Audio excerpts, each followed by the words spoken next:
Hello folks, and it's been a really good week. We've had a few recently, and in fact the last 30 days in local government's been as good as it's been for a long while. Another $50 million this week for councils, and this time the South East councils, and to help with their unemployment and COVID-19 related issues.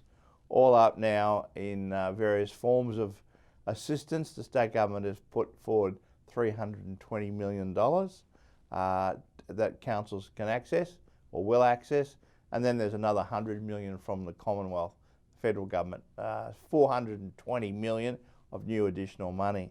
The extra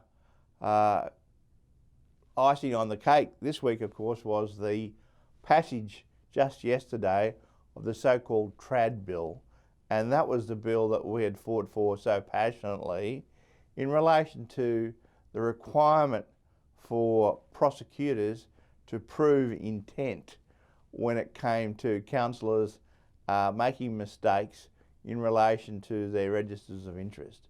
As you know, the CCC and others had argued passionately that the mere fact that you had not properly completed your register should in itself be a criminal offence. We argued that that was wrong. It was at odds with both the British and American laws, which says that you're innocent until proven guilty, and we don't support the reverse onus of proof. Clearly there are still strong penalties in place. If you do the wrong thing, if you dishonestly fill out your register of interest, or if you fail to do so entirely and knowingly, then you can go to jail. But for people who make honest mistakes, jail will no longer be the outcome, and for that we're very grateful. This legislation will come into force midway through October. So it gives the LGAQ an opportunity now to go out and run our normal elected member updates, our EMU program, which had been delayed because of the COVID crisis. So we'll be out there from the middle of July right through to annual conference running those programs, and you'll get the latest and greatest on how those new laws will work.